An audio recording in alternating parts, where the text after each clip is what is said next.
Hello, everybody. It's Stephen and Walter here for another episode of So Chatty for July the 31st, 2026. And before I forget, there may not be a So Chatty next week because we're going to go away for a couple of days. We're originally going to go to Kingston, which is east of us, but we've changed our mind and decided, nope, we're going to the west of us, to the Cambridge area, because there's actually more quilt stores to choose from in that area than there are in the Kingston area. So that's where we're off to. And I say there may or may not be a So Chatty because depending, I might be able to put one together from whatever we do over those 2 days, because we're not coming home until the Saturday, and this goes up on the Fridays. So I may be able to put something together showing you where we've been, sort of on the road kind of a thing. Video, or maybe not. We shall see what we shall see. So if you don't see us next week, it's not because we have been burned up in a forest fire, blown over by a tornado, or I haven't killed Walter and he hasn't killed me. So yeah, that's why we would, yeah. Anyways, all right, let's take a look at what I've been working on. So just hot off the sewing machine this morning, I finished the In the Hoop Halloween wall hanging. This is a In the Hoop embroidered file that comes from, I believe this one was Designs. No, it's an OESD. I think it's an OESD one. Haven't done one of these tiled scenes in a while, and this one was on sale and caught my interest. I don't need anything more for Halloween, but you know, 'tis the season soon. But it's a small one because there's only 9 panels in it, 9 blocks.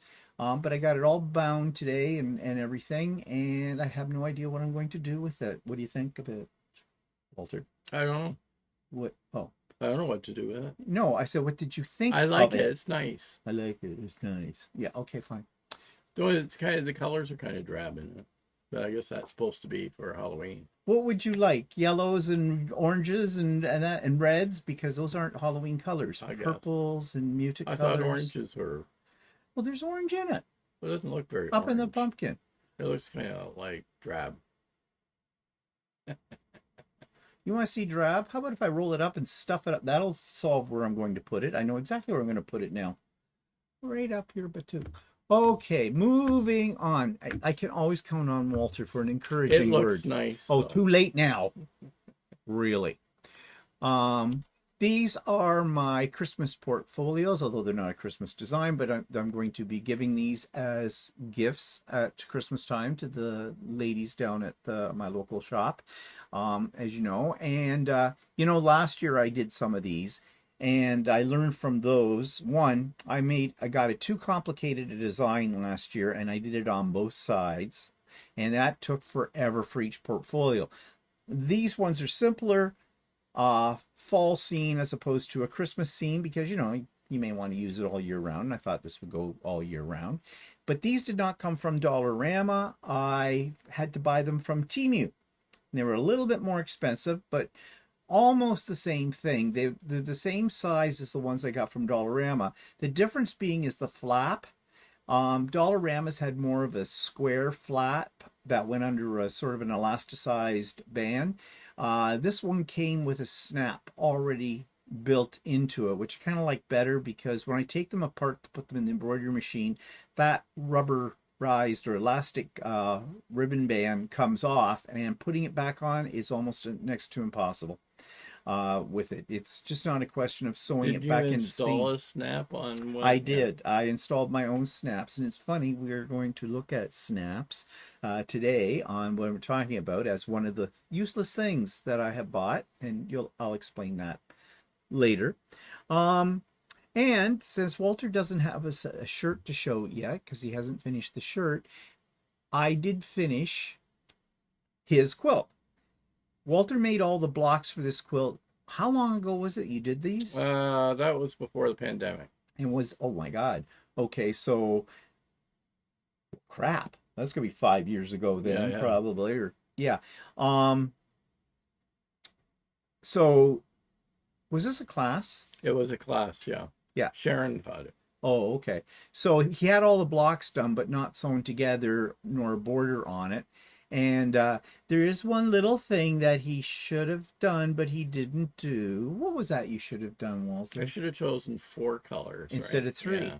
Because not that it makes that big a difference, but there would have been more symmetry in this if he had used four different prints in it, like the instructions called for. And why didn't you use four different I prints? don't know. Really? I don't know. I don't recall that the instructions called for it, but Well, anyways, it turns out pretty good. I do like the way the black pieces, the way they form that secondary pattern between each of the blocks in there. And then it didn't call for a border, so I said to Walter, "Well, do you want a border?" And he said he did. And I said, "What color should we put in the border?" So we auditioned several different fabrics, and this was the one we came up with. So now he's got another quilt that he can quilt on Lucy whenever he gets up there. And there's lots of big open spaces here to do some customizing if you so desire on it. And yeah, so that's all done, all put together. As far as free motion quilting is concerned, Walter hasn't been doing any this week since last week. I don't think you've done any since we did no, I don't Chatty think last so, week. no, yeah. No, you've been busy doing nothing. Yeah. Whatever. Yeah. So we will return to that at some point. I think we're pretty much at the point, and when I say Yeah. we, I mean you, where you can take that one Yeah. off there and put on the flower one maybe, Yeah, I think so. and start working on something a little bit more interesting now. Advancing your progress. Okay, so you haven't been working on anything else except No. getting ready to take the hot tub out. Yeah, I have to phone around and find out. Yeah, he's a little emotional about it. You know, I've been taking care of this thing for 30 you years. think it was an animal or a human being Yeah, I know. instead of a great big bathtub. But, you know, whatever. I say cut our losses, move on to a new chapter for Underneath the Deck. Outdoor living room. Yes, or something to that effect. Okay, so announcements. Sewing with me on Wednesdays. Come on, people. Do I have to beg for you to come on? What's happened to my regulars? Is it something I've said, something I've done? I'm starting to get paranoid about this. Yeah, I know it's summer. And I know people are away or enjoying the nice weather when they can get it and that kind of stuff. I get all of that. But Maybe you know, they're just getting worn out about sewing. maybe they're moved on to new things. Maybe instead of sewing on Wednesdays, we should do pottery Doing pickleball. or pickleball. Yeah, I'm doing pickleball or whatever. Well, no, I'm half joking, but I half not joking. You know, you're giving me a complex. Don't like me anymore. Okay. I know there are a few people that don't like me Maybe they're just anymore. dying off. Well, maybe that too. It is a little older crowd.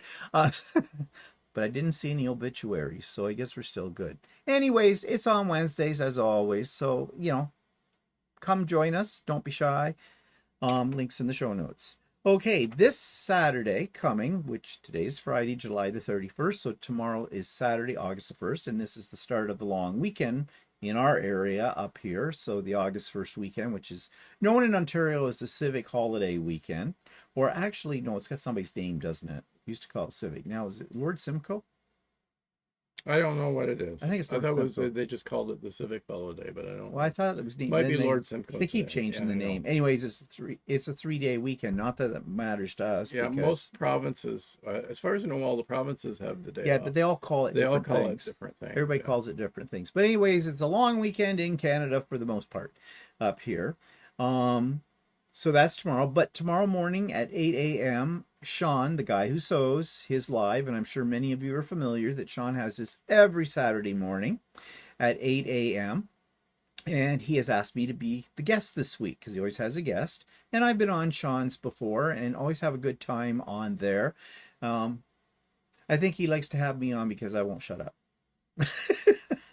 Because, you know, well, to be serious, sometimes you get people on there and they're a little more shy. And even if they are content creators, they don't tend to carry the conversation sometimes.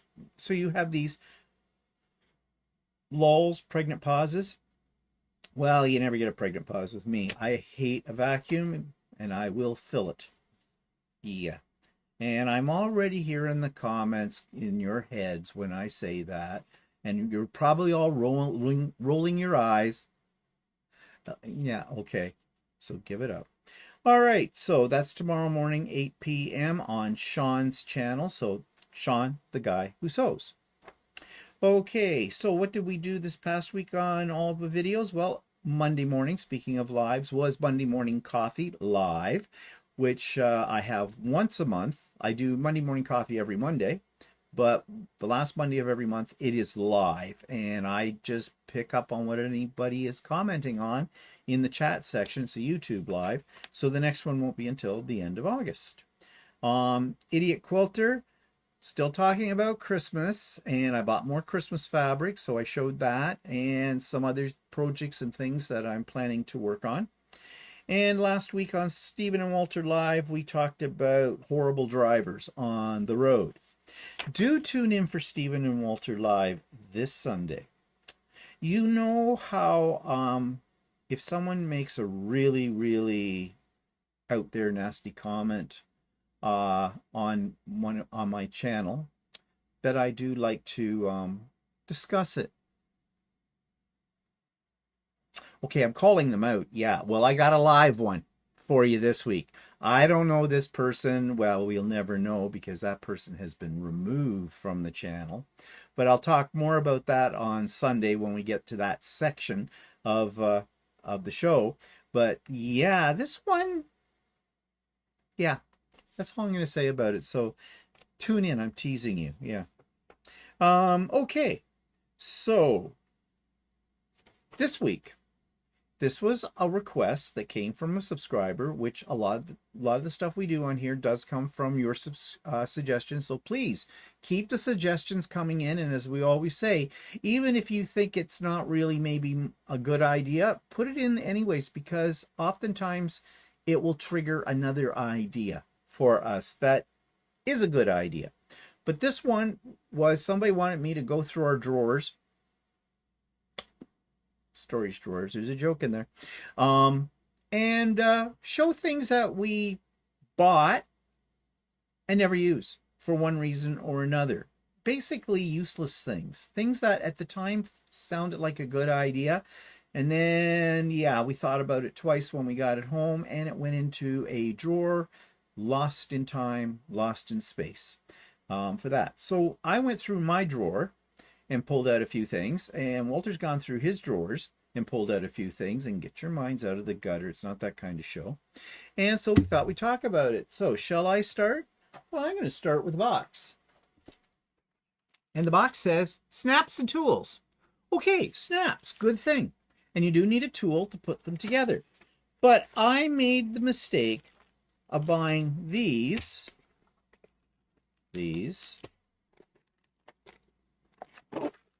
this plastic snaps, and it did come with the tool and a sharp pointy thing that's going to stab me here in a minute. Came with a tool for putting them on, which works fine.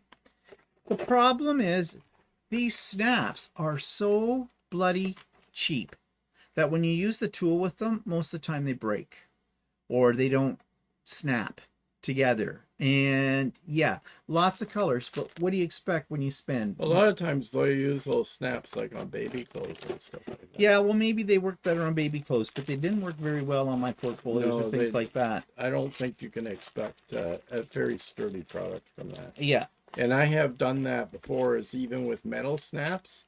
I've purchased items on Amazon that are metal snaps.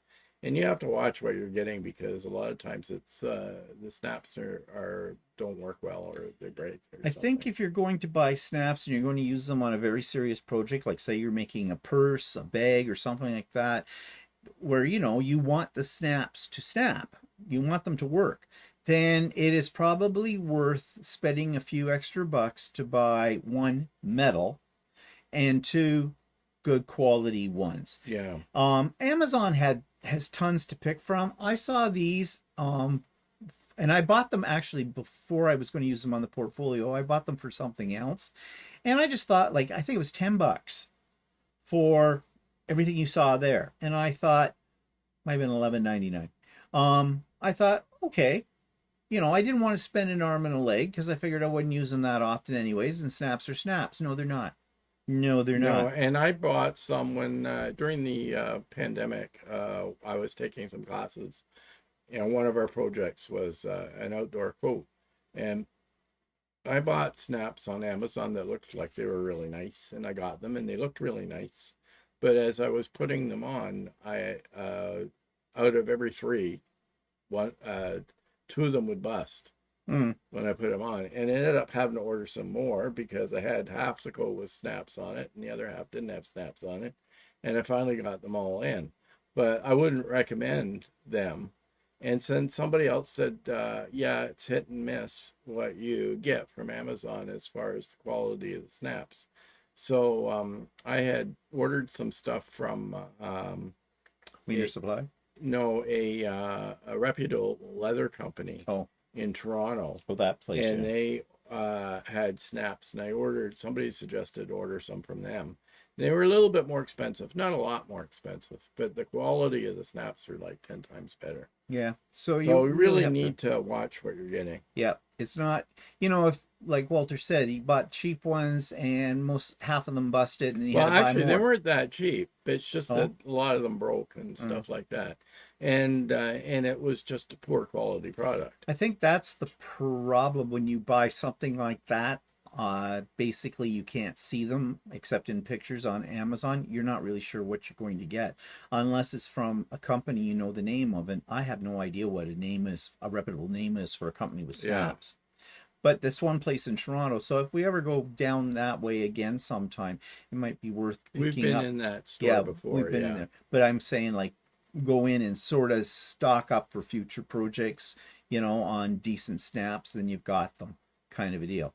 But anyways, I'm not going to throw that out because maybe like they will work if it's very, very thin what you're putting it through, but it has to be like one layer of quilting cotton. That's about all they can handle. But yeah. The anyways, other problem I had with that coat that I made, it was very thick fabric, and I needed a snap that was that could handle a very thick mhm. piece of fabric. But as I said, the little tool that came with it, it seems to work okay. But yeah, on those snaps. All right, what do you got? Show. We'll go back and forth. Okay, so I saw this thing. Somebody said had it. It's an accordion. I think I've shown this before. Oh, yeah. Accordion thing, Yeah. metal, and it's supposed to help you figure out the spacing for your buttons. And yeah, I'm sure it'll work. Keep it in shot. I'm sure it'll work, but I've never used it. I always measure my buttons out. You can pick your nose with it.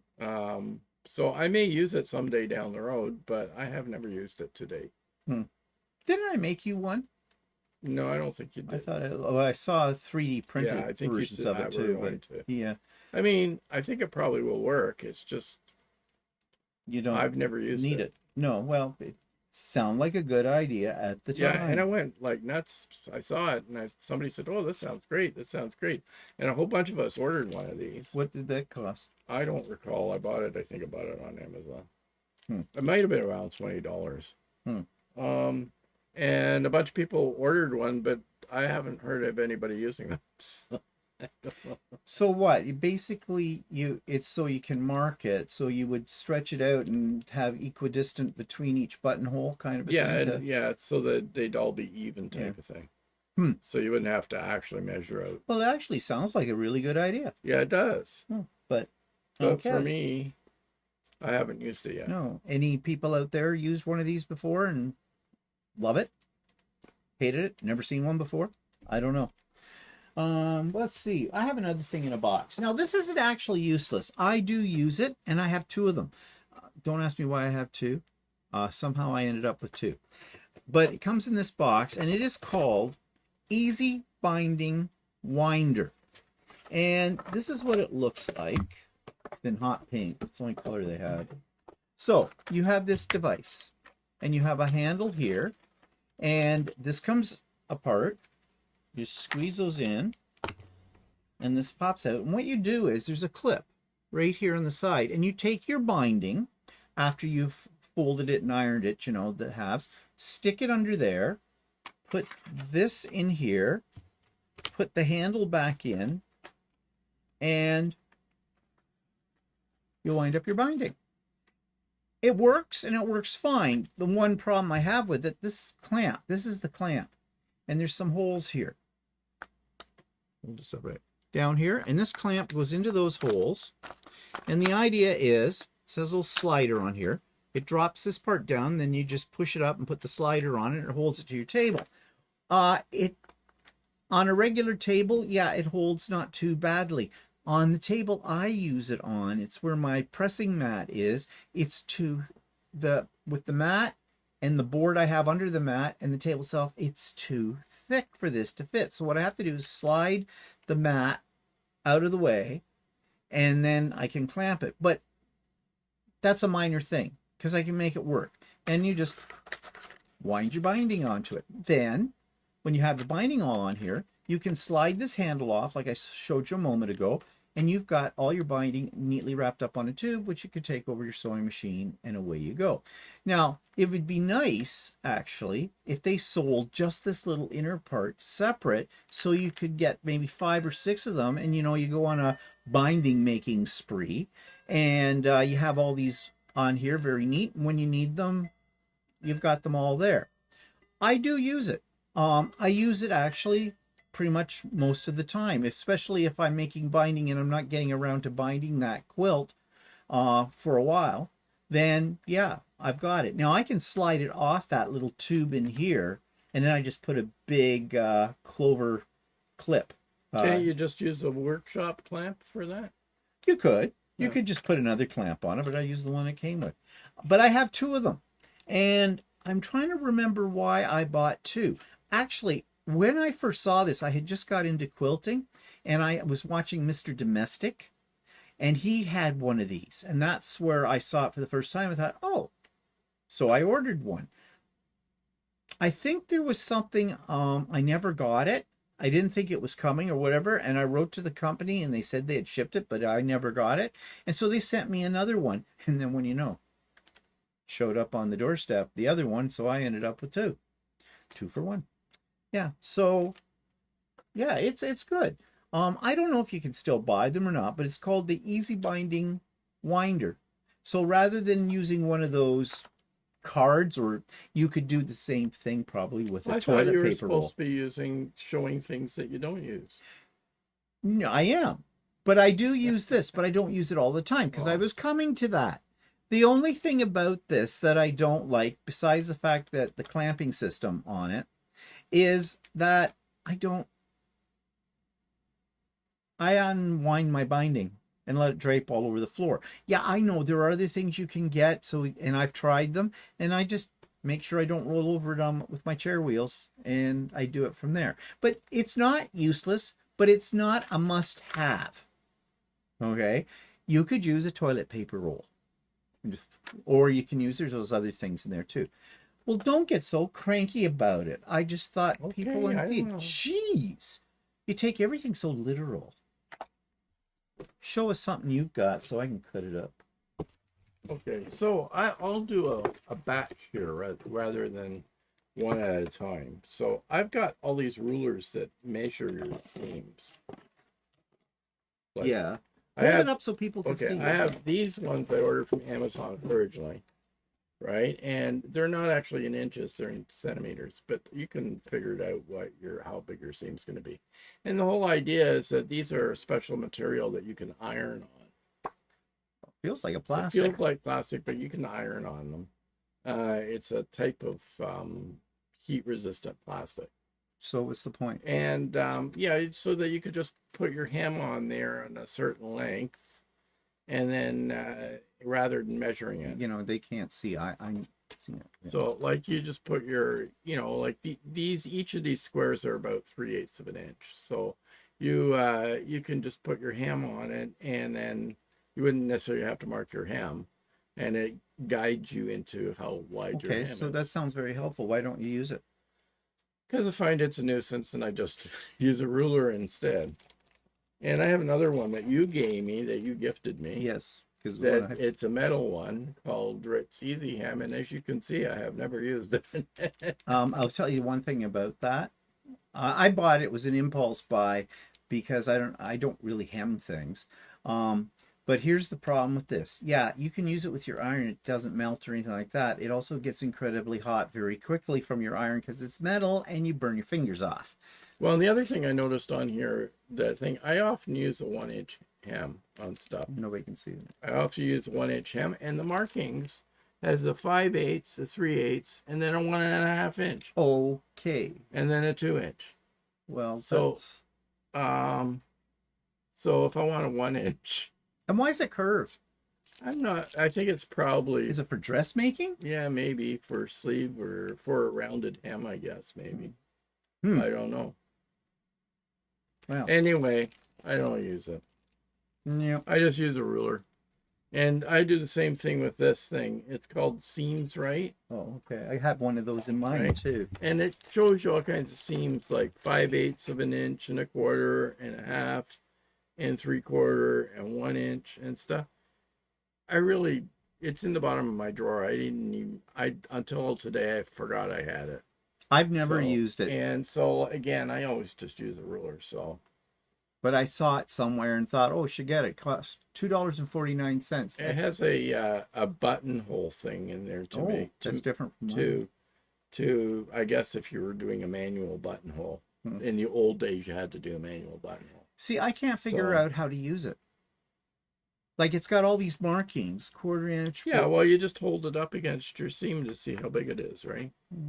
You know, like, Okay, I suppose you could use it in quilting for checking your 1/4 inch seam allowance on your Yeah. machine or something. But mine's pristine shape. It's never come out of the package. yeah, so I don't use that either. So,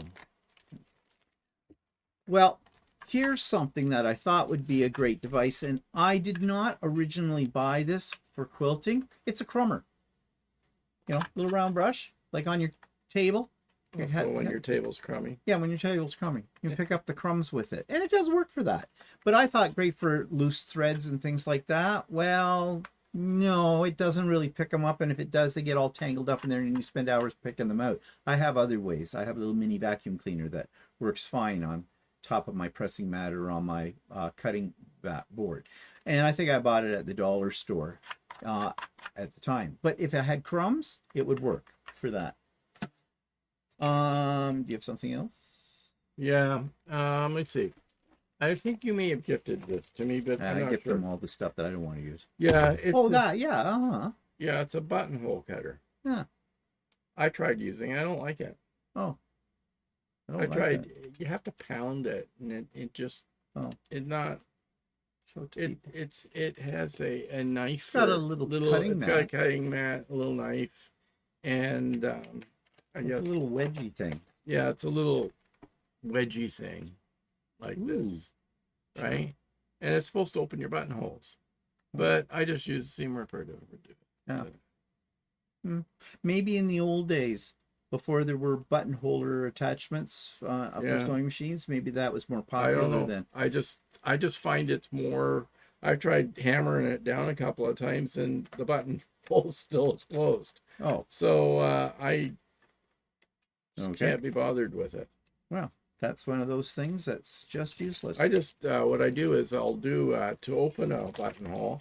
I take a seam ripper and I stick it in the hole, right? And I'll rip a little bit down one side of it, right? I'll stick it on the end of the buttonhole. I rip a little bit into it, right? Not all the way across because I'm afraid of going past the end of the. Well, there's a way to solve that. Well, yeah, you said put a pin in it, but actually that's not what I do. What I do, Of course, you don't.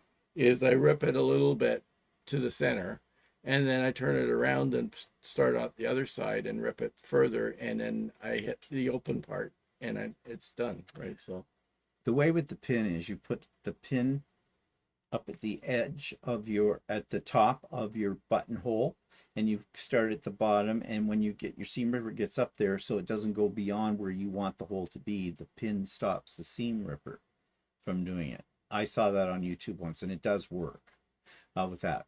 But of course, he does it totally different because, he does. Okay, another useless thing. I can't remember why I bought this, but it had to do with some kind of quilt I was making at the time, or was going to make, and it is a mirror. And maybe some of you have seen these before. You know how I can't get it out of the one. Okay, there we go. Little mirror. It opens up. It opens up. There we go. You see? And so you get a kaleidoscope effect. And the idea is, they show it here, if you do this sort of a kaleidoscope type style block, you can lay your fabric, your printed fabric out, put the mirror on top of it, and you'll be able to see where to cut so you can get the kaleidoscope effect. To date, never used it. Yeah. So it does come with instructions. It's called the Magic Mirror for Quilters. Preview quilt blocks before cutting and sewing. So if you're into fussy cutting, or does it give you an idea of what it'll look like after you've cut it up? Yeah, that's what it is. It doesn't have anything for market. I don't know. At the time, it was not cheap. It was $20 according to this, $19.99. I don't know why I bought it. I guess there was some project I thought I was going to be doing, and I thought this would make life easier. And I never did that project. And for the life of me, I can't remember what it was that I was creating. So yeah, that was kind of $20 I didn't need to spend. And here's something I have never figured out how it's supposed to work. You've probably seen them. They've been around for 100 years. Literally. It is a needle threader. An automatic needle threader, like for hand sewing. You stick your needle, and I'm not even going to demo how it works because I've never figured out how it works. Needle slot. Okay, there's a little hole up here in the top. You drop your needle down in here. Then you run your thread through here. You push this little lever down. It somehow makes the thread go into the needle hole. I guess you put the needle with the needle hole down in there. And then there's a little cutter for cutting off the excess thread, I guess, and that's supposed to work. I never ever got it to work. But occasionally you go in someplace, a store, a quilt shop, and you will see these hanging on the wall. And I have yet to meet another human being on the face of the planet that has ever owned one of these and knows how it works and loves it. So I guess the idea was for people, you know, a lot of us who do sewing and quilting tend to be a little bit on the older side and need corrective lenses.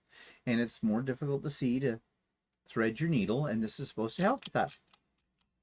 And in fact, I've had a couple of these. One I busted. This one was a little more expensive. I have no idea what I paid for it, but I never ever got it to work. So, yeah. It's a fidget toy now. What else have you got over there? Okay, not much. I have, let me see. I have something you use. Oh, yeah. Well, how are those? Okay, drop everything. Can you get it? It is a pair of snips. Yeah, I use those all the time. And you can hang them around your neck. And I do. Right? And I've tried that, but I find it's a nuisance. I'd rather just have a pair of scissors. Yeah, but then what happens is, when you have your scissors beside you, what do I hear a lot is, I can't find my scissors. And it's under the pile of stuff you've got on your table. Yeah, well, true. That's why you hear them. See, mine are right over here. I use them every day. Actually, I think I did something to these. They don't cut very well anymore. Oh, I have extras.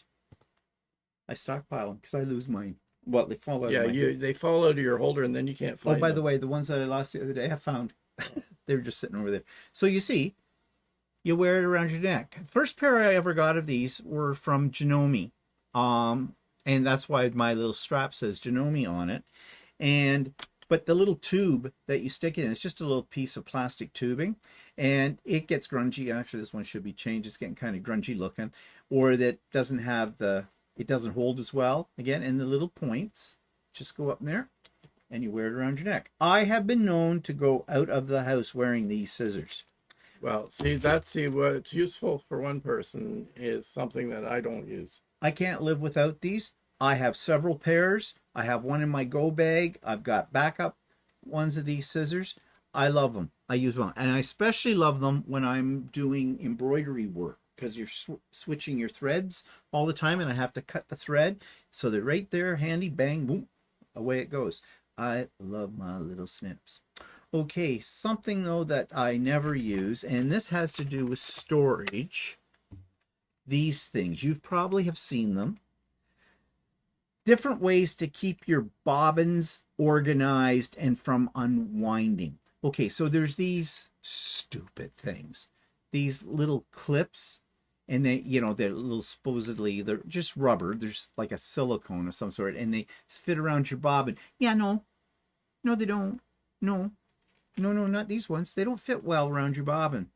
So yeah, that's garbage. Then these are stupid. Yeah, they're in my bag too. Yeah, thus. The idea of these is, if you see in the back, they explain it to you. So you can keep your matching bobbin with your thread together. So this little, hold up yours, little plastic thing goes down inside the hole of your spool of thread. And the bobbin, you put the bobbin and the spool of thread through the little prongy ends on there, and they expand out and holds it all together. Well, great idea. If you're somebody who uses a lot of bobbins, you have to match your thread up. Well, there you've got your bobbin wound and everything, and it goes with this spool of thread, and you put this in, and away you go. And that is if you're the kind of person that is that well organized. So I'm not going to say that these are useless. However, they lose their springiness over time. And then they fall out, and then your bobbin drops on the floor, and then the thread on your bobbin gets all unwound from it, and then it's wrapped around your feet and on your chair legs and everything else. Yeah. Yeah, well, I do have a lot of bobbins that match the top thread because I use different colors of thread depending on what shirt I'm sewing, right? And I like the bottom thread to match the top because sometimes I don't always use the top thread on the top. So you're saying then that the drapes match? Yeah, so anyways, that's yours. That's fine. So I've tried using those, but I don't really like them. I just keep all my bobbins in a bobbin case. But if you and then hopefully, I mean, if the bobbin doesn't exactly match the top thread, it's not usually a biggie. But if you want something that's really completely useless in the same vein, these look like little baby things that they suck on. What are they, dummies or num whatever you want to call them? Okay, the same kind of principle. You stick this end down here into the top of your spool, and then your bobbin will fit over top of this part. Well, your bobbin hole, it depends on your bobbins, whether it's going to stay there or not. And then what happens anyways is you take this thing off and you can't find it again. And after you've been using your bobbin and your thread and matching stuff, most people just throw it in a drawer and it's all tangled up anyways. But you will find these. And here's the thing about these and those other ones we were showing you, the blue clip. If you go to a retreat somewhere or something like that and they give you a swag bag, dollars to donuts, there will be either those or some of those other blue things or both of them stuck in your swag bag. And you know why? Because the store can't sell them because everybody's figured out they're useless as hell. So there you go. Yeah. Do you have another useless as hell thing? This thing, it's not completely useless, but it is a thing that you wrap around your wrist. It's a magnet. It supposedly will keep your pins on your wrist. And you said supposedly. Yeah, well, it does, but I've never used it because I thought it was a good idea at the time, but I just... You don't have shoes to go with it, do you? No, I just... I mean, well, I guess you can adjust it. I can adjust it, but I just... We can see. Oh, sorry. I just never, ever had... I don't use pins that much. I use clips a lot. Clips will stick to it, too. But it's just not... I have a little bowl of pins that I have next to my sewing machine, and I find it just as easy to grab from the bowl. Well, the other thing is there's variations on this thing. There's ones that people make themselves that are basically a pin cushion on a elastic band kind of a thing. I think if you're a really heavy-duty sewer, you might use it. You might use it. But actually, I dug it out of the drawer the other day because I needed to pick up a screw. Oh, well, funny you should mention that because I have this handy little dandy little device. Now, this is 3D printed, but I didn't print it. I bought it. There's a company called Purple something, and they do a lot of 3D manufacturing of little gizmos like this. And what this is no, it's not salad tongs. See that big knob there? There's magnets in that. So the idea is you go over your sewing table when you want to pick up all your pins or something like that, and they all are attracted to the bottom of this. Then you take them over to wherever you're keeping them. You push this, and because so the magnet comes up and everything drops in, and it does work. However, it doesn't pick up that many at a time, and it's just one of those things, you probably don't bother. Yeah, I have something like you can use this for it too, but I also have a stick somewhere, which I can't find. Ooh, that is strong. That I can run around and it'll pick up all my pins too. Oh, I have one of those too, but I yeah. never use it either because I don't pick up pins. I don't use pins a lot. I can't. Well, I use them. I use pins sometimes, and I use clips sometimes. And speaking of pins, I don't know. It says it's $7, but I'm pretty sure I didn't buy these. They may have come in a swag bag, and they are these tiny little. They call them applique pins. Now I don't do a lot of applique, but I can tell you this: if I'm doing applique, I'm going to put steam on one side of it and hit it with hot iron if I'm doing raw edge, and it's okay. But these are all stuck together. Here, you won't even see this on the camera because it's so They're like little tiny nails. So tiny. Tiny. I mean, first of all, I don't have that much dexterity in my hands, so I know where they'd all end up. I'd have to get the magnet thing with it. But I'm pretty sure I did not buy these, and I must have been in a swag bag kind of a thing. I don't think they're completely useless if you're used to pinning something down, but I think for most people, I mean, let's face it, when you get to a certain age, arthritis in your fingers, you're not going to be able to manipulate something this small. You're going to be dropping them all over the place.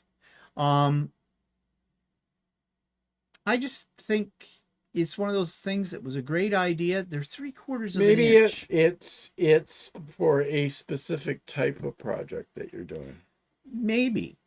Well, they call them applique pins, so I can see that. 3/4 of an inch is the size of them. So, I don't know. Maybe you love these. Maybe this is something you use all the time if you're into applique. But I have never used them because I have a hard enough time picking up stuff. I don't have, I'm not good at little things like that. And okay, you know what this is? This actually is now useless to me, but at one point in time it was not. It looks familiar. Yeah? What do you think it might be used for? It goes with your sewing machine. I don't know, thread holder of some sort. Nope. It's for quilting.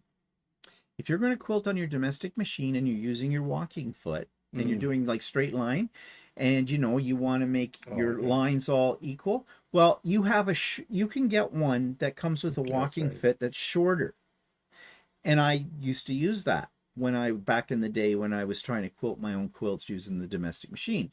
But this is just a longer version. The one that came with my walking foot only lets you like maybe 1/2 inch, 3/4 of an inch apart. This one, you can go up to about 2.5 inches apart. Actually, I think I have something similar for my, what do you call it, cover stitch. Now, the story behind this, though, which has nothing to do with things being useless, is I had to order it. And I ordered it at my local quilt store. A 1.5 years later, it came in. I had forgotten I even ordered it. And I didn't really need it because so I forgot about it. And it came in a 1.5 years later. I think somebody forgot to order it. I didn't keep checking back about it. And suddenly someone found a note about ordering it of some time later and then ordered it for me. So I did buy it. Wasn't that expensive. Because I have the long arm now and, I've progressed. in the way that I do quilting. I've never really used it. I tried it out to see how it would work, and it works. It works fine. There's a hole in the side of your walking foot that this little bar slides into, and then you can adjust the size. So not completely useless, but I bet you that's not something a lot of you have ever seen before. Some of Yeah, you may, there's a but lot of other ones that you can get that are guides that you can stick through. yeah. There's a hole in your foot. Okay, what do you got? My last one is just the Martelli rotary cutter. Oh, they are useless. Okay, we're going to get comments on that. Okay, I know a lot of people use them when they cut fabric sitting down. I never Yeah. cut fabric sitting down. I always stand when I cut fabric. So, and if you stand when you cut fabric, I find that's very uncomfortable. Yeah. And I've tried it a couple of times, and it's just not for me. I have the bigger one and the 45 and the Well, 60. I think I bought it That's- because you got one, and at one point you said you liked it. Well, I thought I was trying to train myself how to use it because it's a different motion than Yeah. usual. Like you basically you're supposed to put your finger up here on it and do it this way. And as Walter said, people claim that if you need to sit down to cut your fabric, because some people, it's not easy on their legs and stuff like that, this works good sitting down. But standing up, I don't like it at all. Yeah, I could see if you were sitting down that it would work okay, because the angle of the blade is in a better spot. Yeah. Whereas if you've got a regular rotary cutter, it would be hard to hold it up Yeah. when you're cutting. But I don't sit down, so for me this is useless. Yeah. And I also don't like the way the cover works on it. Yeah. You kind of roll it, and you have to roll it on your pressing mat Yeah. first. It opens it up, and then away you go. Yeah. But I tend to, when I was using, you'd have to learn a new habit. Yeah. Hit it onto your cutting mat first, then go to cut your fabric. But what I was doing, because I would forget to do that, I'd start cutting. I couldn't cut anything because there's no blade. I prefer using just the regular grip Olfa, where the blade opens up when you need it and then closes when you let go. And now I'm going to say something that's going to get us nasty comments, because I know there are people out there that love everything Martelli ever comes out with. Everything that I've ever owned from Martelli seemed like a good idea, but was not when I got it. And they were very expensive for us in Canada to get them here because of shipping and everything back in the day, when things were friendlier. Well, you the only thing you had from Martelli that seemed to work okay was that cutting mat, right? Yeah, the Martelli cutting mat I loved, and I'm not using it now. I'm using the Quilter Select with it. But I bought one of their no slide cutting boards that don't have any markings on. They're not clear. They have a slot. They work, but you have to line everything up with your cutting mat, with the lines on your cutting mat, and that can present you with some problems. But because not always are those measurements on a cutting mat accurate. So yeah, but no. But I know there is a whole holy shrine to Martelli out there of people who worship at it all the time. And so if it's working for you, as I've said before, if you enjoy it, you're happy, bully for you, great, use it, do so. For me, not. Okay, couple of other quick useless things. Well, okay, some people, I don't know if people, oh wait, this one. I have no idea where I got this or why I have it. It's called the Ideal Seam Gauge. It has, you can't see them, but underneath all these markings along here, there's a hole.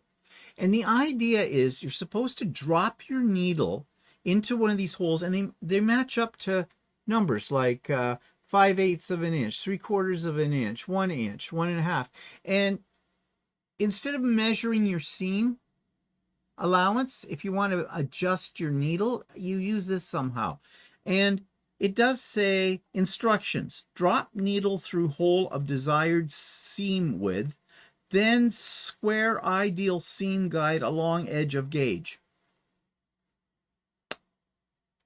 Okay, then square ideal seam gauge, this is the ideal seam gauge, this thing, along the edge of gauge. Oh, okay, hang on. This must go with something else. No, That's the only thing I've got. There must be something else. You drop your needle in there, and then you have a seam guide. Hold it up.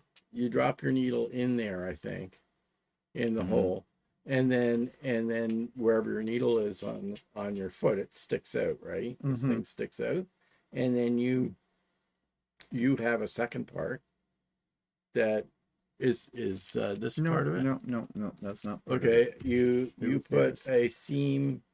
There's like some people have those magnets and stuff like that, and you put your magnet or whatever on the edge of this, and it will give you the right width. Oh, maybe. So then that's where this did not come with it. Yeah. But this was something that when you wanted these strips, they're adhesive. You put them on across your foot plate. And so if you want a 1/4 inch seam allowance, you can, adjust. I guess this is where this would come in handy then. And then exactly this is where you butt up the edge of your foot to this seam tape, and you get, like, if you have this along your 1/4 inch line. On my sewing, on some holding patterns, they tell you to use a 5/8 inch seam allowance, and that's kind of hard to find on your sewing machine usually. But on a lot of these shirts, I use a 3/8 inch, and I can just use the edge of my foot to guide it at 3/8 of an inch. But if you need a specific seam allowance, this would help. Okay, so it's more for, I think, people that make clothing and stuff like that. Yeah, probably. Okay, so I'm looking at the back of this. It shows you how to use these tape things, and they're talking on here for sew a perfect scant 1/4 inch on any or all machines. This is reusable. Aligns in front of foot, so adjustments can be made. Great for all ages and abilities. So yeah, these, I guess, if you line this up, I don't know how you line it up, because they show it. You'd end up having to line it up this way on this thing. Yeah. Because if you look at the 1/4 inch and scant 1/4 inch, they're all a little different. Yeah, okay, no one can see what you're pointing out, but okay. Sorry. Anyways, I know people do use these. Yeah, okay. Yeah. I know people do use these. I tried to use them when I first got into quilting. I didn't really like them. Now, I know some people use masking tape, the same thing, and they build up layers of masking tape, and it acts as an edge guide. I have a special foot for doing 1/4 inch seam allowance on my Janome called the HP foot, and there's a special plate that goes with it, and that's what I use. And of course, you can get feet with guides on the side of them too. So yeah, so I don't know how popular these really are anymore. Maybe if you're using a featherweight or something like that, like an older sewing machine that doesn't have all the bells and whistles for adjusting things, then maybe these would work. But I have seen people use layers of washi tape or masking tape and mark it off that way too. So I think, what's her name, Karen from Just Get It Done Quilts on YouTube, she showed how she has used masking tape built up on the edge of her sewing machine plate, on the foot plate, to do that. So maybe not completely useless, but I think now if you've got a fairly modern machine, these are pointless with that. Okay, speaking of tapes, here's another one. They come in different colors. This is for marking on your rulers. And actually, I have used this as well. The problem with this stuff is it doesn't stick very well. Maybe it's the brand I got. I don't know. They had, I think it was a pack of 3 different colors or something. But on a ruler, looking at the marks on a ruler, sometimes you can get very confused about where things are going. And if you're cutting something, say you're using a 6-inch ruler, but you're cutting something that's 2x3 on it, well, you got to find that intersection point. So you could put your tape down along the 3-inch line and then along the 2-inch line, and then you just position over top of your fabric, and away you go for that kind of thing. So I mean, it's probably useful for that, but as I said, it doesn't always stick that well. And you can do the same thing with a piece masking tape. And I have done it with some masking tape on some pieces where I really was having trouble seeing the markings clearly. It was easy to get, mixed up with another line and then you miscut. So not completely useless. I don't see this around a lot anymore. I don't know. I think it's one of those things that has come and gone. This stuff. Okay, great idea. It's saran wrap, basically, in tape format. A little heavier than your average kitchen saran wrap, but very much the same. It is reusable. And the idea is if you've got a roll of something, like some fabric, a remnant of fabric, or something else, you roll it up, and instead of using a rubber band to hold it together or something, you just wrap this around. It clings to itself. It doesn't cling to what you're wrapping it around. But like here, hold up your arm. See, it doesn't cling there. But if I do this, now it clings. Oh, too tight? yeah. Good. Okay, we'll just tie your little hands to the bedpost later with this. But yeah, and so it's reusable. This was recommended to me when I was buying stabilizers when I first got into embroidery.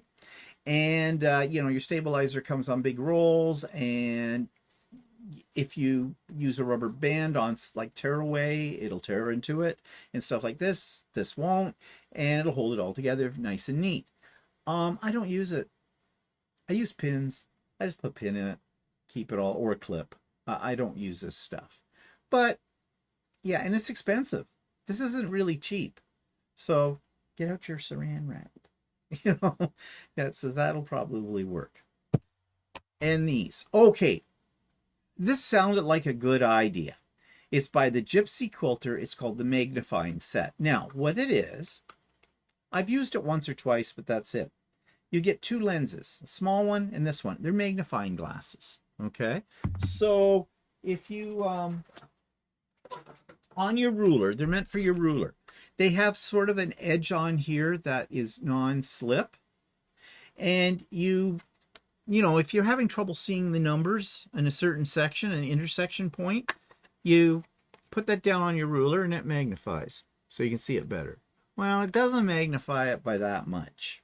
So, that's why I don't use it, really. In principle, it sounds like a really good idea. And why there are two sizes, I don't know. I guess this one would cover up a little less of your ruler. I don't know. Sound like a good idea. Never use them. Not particularly inexpensive. I think the set of these, 1 inch and 2 inch in diameter. It says place spot, they call them a spot, on dot adhesive side down onto your favorite ruler at the spot you want to magnify. The reusable adhesive ring will prevent the spot on dot from shifting while you make precision cuts. Stays in place until you remove it and store it in the case after use. Designed by Carolina Moore. I didn't know who that was at the time when I bought these. I do now. I don't like a lot of her stuff. She has some good ideas, like the ruler that lights up so you can see it in the dark, because we all go into a pitch black room to cut our fabric. Yeah, no. Also extremely expensive. And then just work by her as well. Is it something you can live without? Oh, for sure. But here is something. You're going to laugh. I have to give me a second here. I have to install these. I forgot I even had these. I've never used them for a lot of reasons.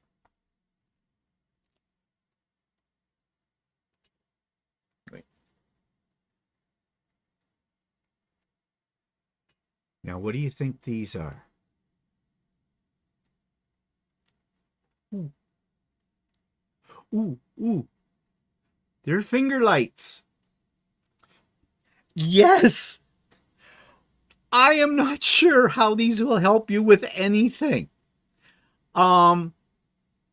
they take batteries, little round batteries, and well, I was thinking you're at the disco. Ooh, ooh, Maybe when you're ooh, ooh, sewing ooh. at your sewing machine, it'll help illuminate what you're sewing. Well, that's what they're supposed to be for, I think. So, or you're doing some seam ripping, and so you can, You can, well, you see, do black on black. It's really hard to see. yeah, I guess. Or, once again, for those of you who enjoy seam ripping in the dark, you have these. But I just think they're just fun for a party. Sewing hexies in the dark.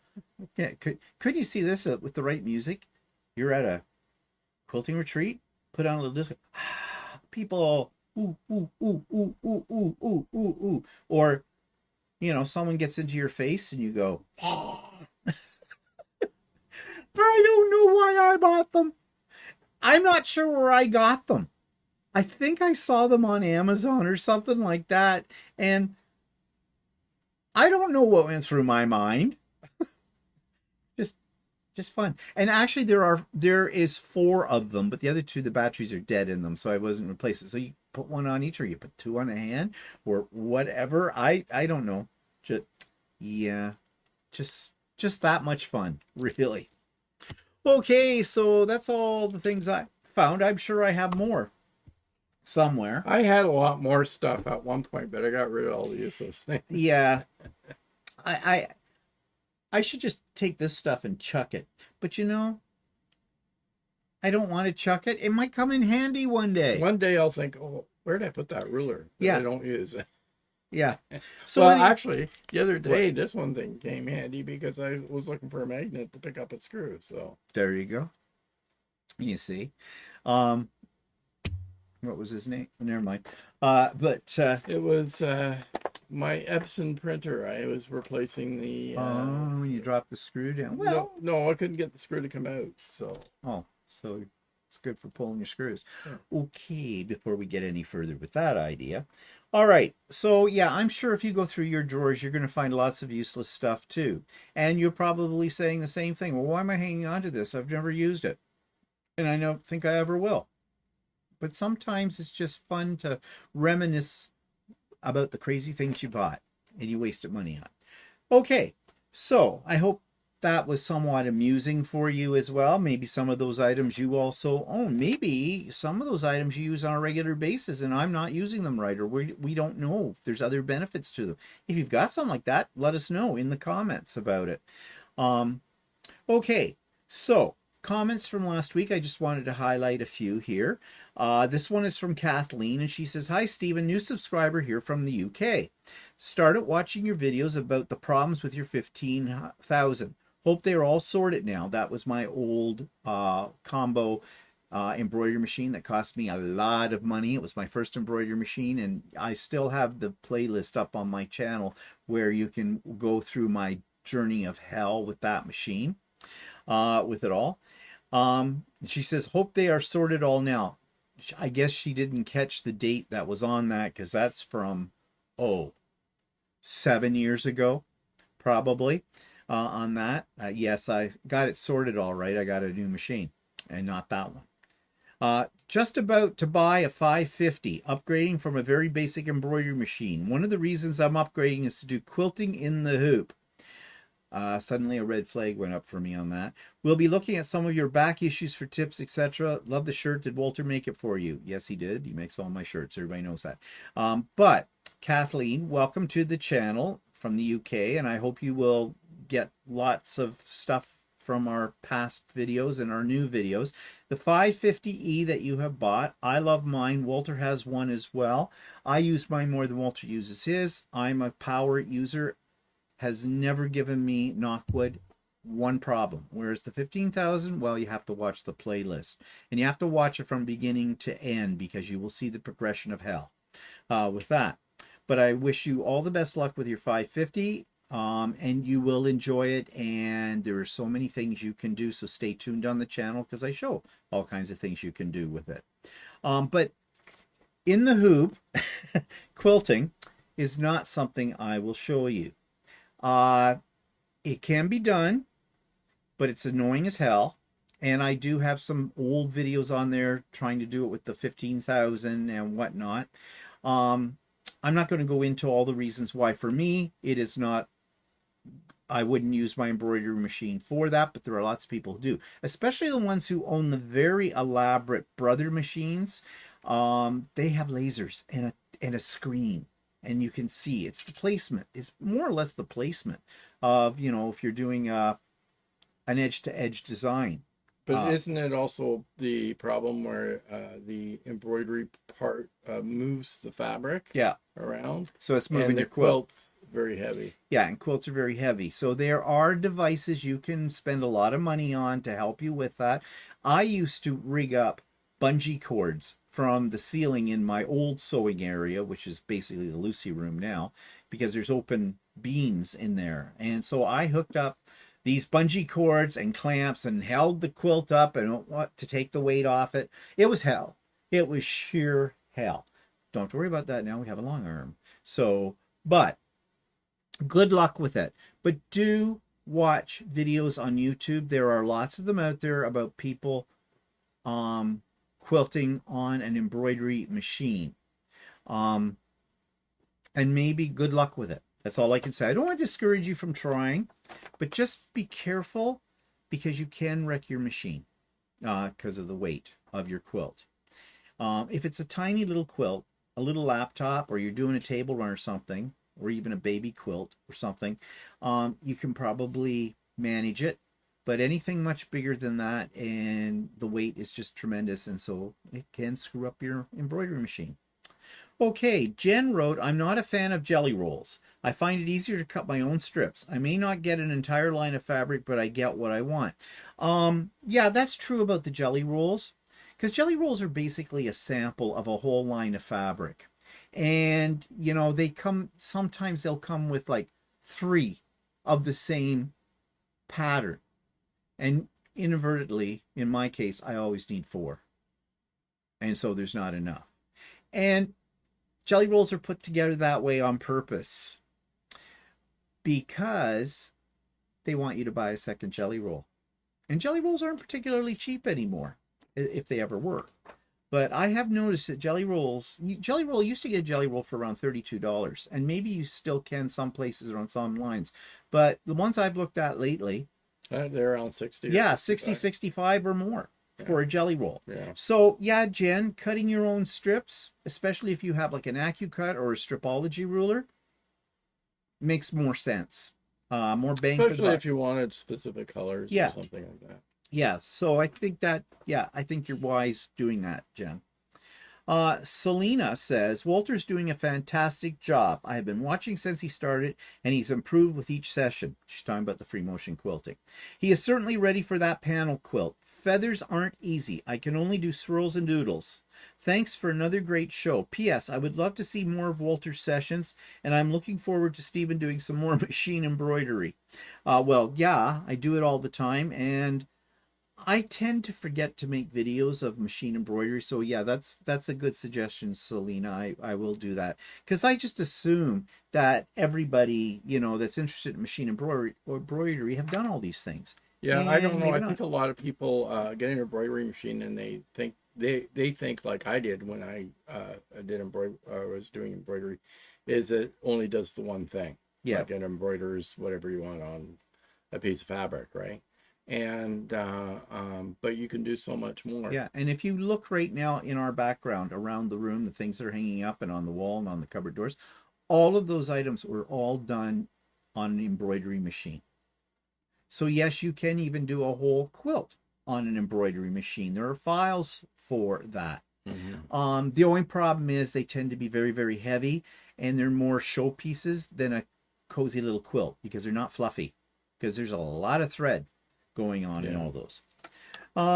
Rachel says, really good, Walter. I thought the one you did after the feathers was going to be a butterfly. Very impressive that you can go over the line exactly. I can't even do that with a pen on paper. Not a chance. I'll do it on a moving machine. Actually, it's not that hard. It's just at first it's hard, and it's okay if you do miss. Like, I mean, even professionals, I watch their videos online, they do miss not going over the line in places and that. And a lot of times they're using thread that matches the quilt top, so So you you don't don't really really see it. notice it. Yeah. Just like anything, comes with practice on that. But she says, I'd have to put the machine in slow motion. I bet it's tiring. Does the machine not make your arms vibrate? No, the machine doesn't really make the machine's very smooth that we've got. Mm-hmm. It doesn't seem to. It does vibrate a bit when you're using the stitch regulator. But if you don't use the regulator, it doesn't seem to vibrate really that I notice. Well, they shouldn't vibrate Yeah. much. They should be very smooth. And, you've got that huge head that has the needle and everything in it, and you think that's really heavy. But the way it's balanced on the tracks and the bearings that they use, you should, and we were told this by Tracy at Whirls and Swirls when we were first looking at long arms. She said you should be able to take 1 or 2 fingers, just put it on the head, and you should be able to move it. Yeah, there's Back and not forth. very much Resistance. And actually, the only time I feel any resistance is if I'm using the stitch regulator. And but when you're not using a stitch regulator, it's very smooth, and like Steve says, the machine head's over 40 pounds, but it flows like it's nothing there. So that helps with your arms. But the one thing you will have a problem with, because you're probably standing in front of your machine for hours on end, because once you get going, you don't want to stop. That can be hard on your back and hard on your legs. So it's always a good idea. We have a thick, spongy kind of mat in front of the machine that you stand on, which helps. But even then, you should take frequent breaks, because there have been times when I've been quilting on Lucy for 6 hours, and that night I am in pain afterwards. My back, my legs, everything from it. So, but it's hard to take breaks, because once you're in the zone, you want to keep on going. Well, you're using usually the computer, right? And I'm using the computer. I'm not using my upper body to do anything. I'm just standing there watching it, because Lucy, I turn my back on her and she does things that I don't want her to do. But yeah, but vibrations, No, not really. Not it's not. if it's a well-balanced machine. I mean, I guess maybe what you're thinking of, if you go to if your sewing machine is on a table, a regular sewing machine on a table, that's like the ones we go to at the club, they're bouncy tables. They'll bounce, right? The sewing machine will They're bounce. just collapsible tables. Yeah, right. Well, this machine doesn't bounce. It's solid. Yeah. It just is there. It's really hard to describe. Well, it's made out of solid steel rails, solid, and they're heavy. We know. We put it together with that, and that keeps down any kind of vibration. So yeah, but that's a good question. The actually, when we were putting together Lucy, the sewing machine head weighs over 40 pounds, and the rest of the table weighs something like 560 pounds. Yeah, almost 600 pounds. Yeah, because the two combined are 600 pounds. Yeah. Okay, so Deborah asks, great show today. Love watching Free Motion Quilting. Have some questions for you, Stephen. Where do you buy your fabrics in Canada? And do you watch Canadian YouTubers for embroidery and quilting? There's a bunch of questions here. Before I go on with them, let's say, where do you buy your fabrics in Canada? From a fabric store, quilting store. We have a couple of ones that are local to us that we go to all the time. But like I said, next week we're going to a place west of us, a couple hours west of us, and it's an area that's has a lot of Mennonites in the area, and there's a lot of quilt stores there to choose from. But I also buy a lot of my stuff online as well. And I know some people don't like to buy online because they like to feel the fabric. And yeah, I get that. But if you buy fabric that is from a trusted name brand like Riley Blake or Timeless Treasures or Tula Pink, all those ones, well, what the quality is going to be. Yeah, the only thing that you might not know is the scale of the print. print. Yeah. Because you've had it where you've purchased let's say a fabric that had snowflakes on it or something Yeah. like that, and snowflakes ended up being really big, Huge. and you thought they would I be thought they were little going to be small tiny. ones. Yeah. So that's one thing you got to be Yeah. aware of. Some places like fabric that you buy that are clothing fabric that have prints on them, a lot of the times from the clothing manufacturers, they will put a ruler or an object next to it to show so, you the size of the print. And actually, they do that with some quilting Mhm. prints too on certain sites as well. But that's where I get most of it, the stuff from, and Walter too. But that's because his shirts are all made from quilting cotton. So there you go. And do you watch Canadian YouTubers for embroidery and quilting? Okay, and who do you watch? All right. We have a drought of content creators in Canada that do embroidery and quilting. There's some out there. They are not easy to find. If they haven't put in their description somewhere that they're Canadian or in their tags, then if you do a search for Canadian, you'll miss them. Who do I watch? In terms of, I watch a lot of American YouTube because they're more readily available. But for Canadian ones, there's Just Get It Done Quilts. There's Actually, I don't really I'm trying to personally. think. I don't really focus on Canadian content creators so much. No, I don't either. I will. There just happens to be a lot of American ones, but I mean, if they're Canadian, American, or they're Greenland, or Norway, or whatever, I'll watch them. It doesn't really matter. I'm looking for good content. Yeah. Not necessarily where they're from. Not the nationality. No. With it. I mean, there's lots of good Canadian content out there. It's just that if you're trying to specifically find it by putting in like Canadian quilters, and that might work in some cases, but yeah, you're not going to find it that easily because of the way people have identified themselves on YouTube. And who do I watch? I used to watch all kinds of different ones, and now I watch my friends more than anything. You know, like I watch Russ of Quilt Meets World. And he's not Canadian. Yeah, he's American. I watch Sean, the guy who sews. He's not Canadian. He's American. I mentioned Just Get It Done. Is it Just Get It Done? Yeah. She's Canadian. Karen Brown. I watch Whirls and Swirls sometimes. Oh, Whirls and Swirls for Long Arm. For Long Arm. She's Canadian. She's Canadian. And yeah, like, I mean, I don't, but then I watch some other long arm quilters, a couple of them that are American, only because they have good content. Yeah. And there's more of it. There are ones out there. Finding them is difficult. I do have a list, but they're not a list of YouTube. But if you're looking for Canadian stores, Canadian quilt stores across Canada, there is a list in, if you look in my show notes, you'll find a link to a list on my Google Drive of a whole bunch of, like, basically well over 100 different quilt stores. Yeah, and there's a lot of good clothing stores that sell clothing material all over the place as well, that you can find Online. Yeah. And I only order my materials from, if possible, from Canadian store. In the past I have ordered stuff from American store, but I haven't since the last few years. Yeah.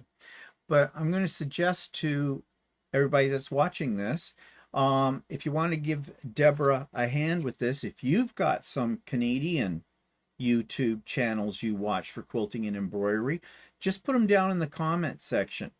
And I'll take a look at them myself as well, but that might be a help to Deborah and to other people that are looking for more Canadian content. Generally speaking, YouTube doesn't have as much Canadian content in general, I have found, in comparison to the number of American content shows. I can recommend someone like Adam Sows. He's not Canadian, he's UK. There are some good YouTube creators in the UK as well. You can check out. But I don't have a list. Yeah. It's hit and miss. Really, sorry, I can't be more specific than that. Okay, so. Oh, and she ended the comment by saying, "Love you and Walter. I laugh a lot while watching. Don't stop being yourselves. Love everything about your shows." Well, thank you, Deborah. That's a nice way to end today's sequence. And we definitely are not going to be but anything but ourselves, which is for better or worse. You never know. So, I hope this was fun for you. Maybe you've been inspired to check out some of the crap you've bought over the years, because we've all bought crap. And maybe you'll find new life for it. Like my disco fingers. Yep, going dancing tonight with my disco fingers. Not. Okay, hope you have a good week. And as I said, there may or may not be a So Chatty next week because we're on our road trip at that point. But stay tuned to find out. And we'll see you all later. Bye for now. Bye for now. Hi. I'm just going to interrupt my program for just 1 second to remind you to like the video, to subscribe to the channel, and hit the bell for future notifications. That's all I ask of you. Show me a little love. Thanks.